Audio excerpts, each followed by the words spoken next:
Une chute accélérée par le lâchage d'Ahmed Gaïd Salah.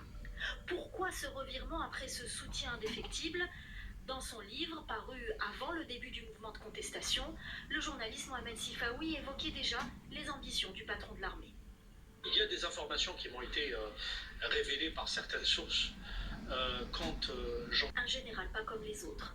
Il rejoint l'armée de libération nationale pendant la guerre d'indépendance alors qu'il n'avait que 17 ans.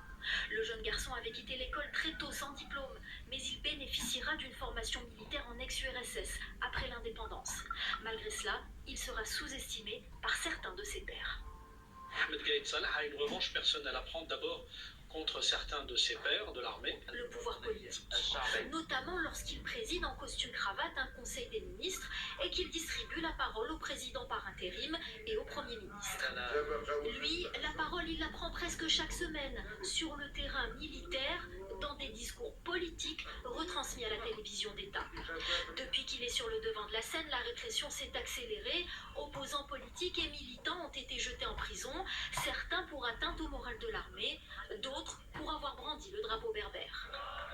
Alors qu'une partie de la rue réclame son départ et rejette la présidentielle, lui affirme dans ses discours que tous les Algériens soutiennent ce scrutin.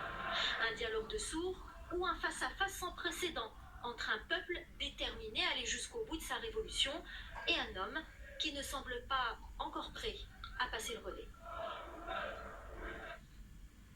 Et dans quelques heures, les Algériens seront de nouveau dans la rue pour manifester. Alors après cette élection très contestée, à quoi faut-il s'attendre? Nous avons posé la question à Faïssa Metaoui, il est journaliste indépendant. Probablement qu'il va changer de slogan, puisque les slogans qui étaient scandés jusque-là, depuis au moins 4 mois, depuis juillet dernier, c'était refus de l'élection présidentielle avec les symboles du régime, avec les mêmes symboles du régime, mais pour les manifestants, il s'agit surtout du chef, du Premier ministre et du chef d'État par intérim ou provisoire, Abdelkader Ben Salah. On verra donc comment le mouvement de contestation va réagir demain dans les manifestations prévues à Alger et probablement dans d'autres villes, surtout que demain c'est le vendredi donc 13 où seront annoncés les résultats de l'élection présidentielle. Ce sera au moment où les Algériens donc, marcheraient dans les rues d'Alger et dans d'autres villes. Voilà ce que l'on pouvait dire de cette élection présidentielle en Algérie. L'élection avait été massivement rejetée par la population.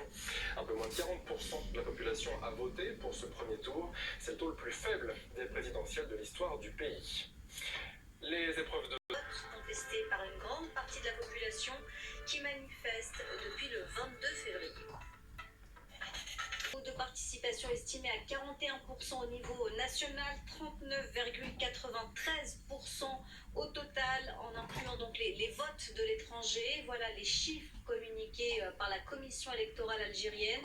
Une élection présidentielle dans un contexte inédit. Depuis 10 mois, les Algériens sont mobilisés en masse pour demander un changement profond de système.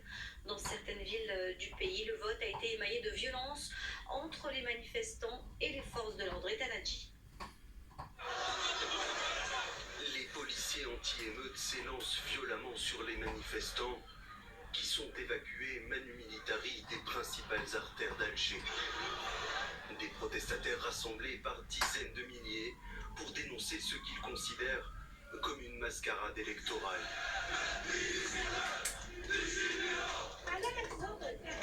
Votez pour qui? Ils nous proposent leurs 5 candidats, mais aucun d'entre eux n'est bien. Ces hommes ont tous été au pouvoir et ils ont tous fait de mauvaises choses. Ils ont vendu le pays.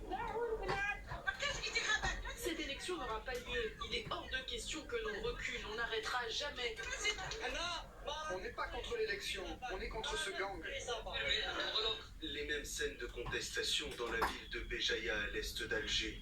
Sur ces images amateurs, des manifestants bloquent l'accès à un bureau de vote.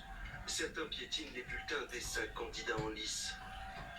Appel au boycott du scrutin présidentiel, slogan hostile aux dirigeants politiques. Ces Algériens restent mobilisés malgré l'imposant dispositif policier déployé dans les rues.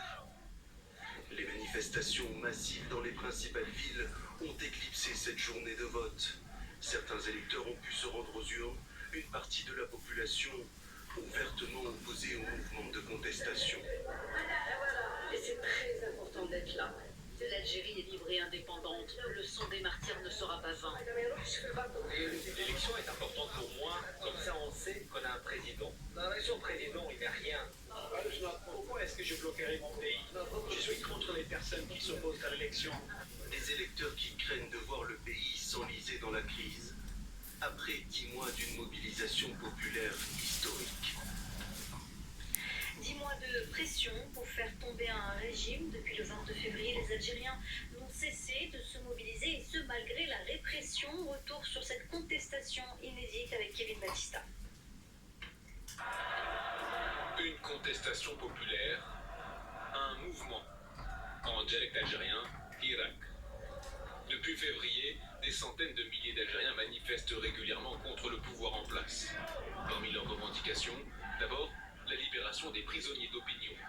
Au fil des mois et des manifestations, une centaine de protestataires, militants et journalistes ont été arrêtés selon des ONG. Nombre d'entre eux ont, après la presse algérienne d'ailleurs, entamé cette semaine une grève de la faim pour dénoncer le processus électoral. Le mot d'ordre général, c'est la fin du système, le départ des élites actuelles et des personnalités en fonction au sein de l'appareil étatique. Plus globalement, c'est l'ensemble de la classe politique qui est rejeté par ces Algériens. Le rôle des militaires est lui aussi dénoncé. Aux yeux des manifestants, le chef d'état-major de l'armée, le général Ahmed Gaïd Salah, nouvel homme fort du pays, est un symbole, l'illustration d'une armée qui outrepasse ses missions et qui, depuis l'indépendance, dirige le pays en sous-main. Les officiers généraux sont d'ailleurs accusés par les contestataires de participer activement à la corruption qui mine le pays. D'après l'ONG Transparency International, le pays pointe à la 105e place sur 180 pays en matière de corruption. Si des procès pour abus de biens sociaux ou corruption ont récemment débuté, mettant en cause plusieurs dirigeants d'entreprise et l'ancien Premier ministre notamment, la justice n'est pas indépendante pour le Hirak, qui réclame une réelle séparation des pouvoirs et dénonce des procès règlements de compte entre factions au pouvoir. Et les racines de ce mouvement de contestation sont aussi économiques. La situation est suivie de très près par les partenaires de l'Algérie, des partenaires qui restent silencieux depuis que le pays connaît ce mouvement de contestation. Alors pourquoi? Nous avons posé la question à Gauthier Rybinski, il est notre spécialiste des questions internationales. La France est dans une position délicate dans la mesure où son silence peut être interprété par chacune des parties comme la preuve que la France soutient la partie adverse. Donc c'est vrai que c'est compliqué de s'exprimer. Cela dit, à travers les décennies depuis l'indépendance de l'Algérie, la France s'est toujours adressée au pouvoir algérien.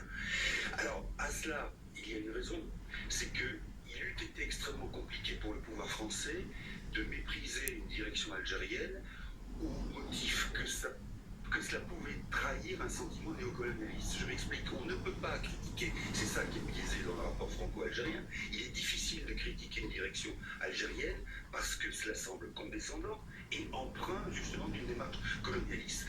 Donc, il y a eu toujours ce respect de la direction algérienne, à tel point même qu'on a toujours pensé en France, on voulait penser, que les dissensions qu'il y avait au pouvoir en Algérie, les fractures, les élections compliquées, étaient toujours le fruit d'oppositions programmatiques, politiques, donc fécondes.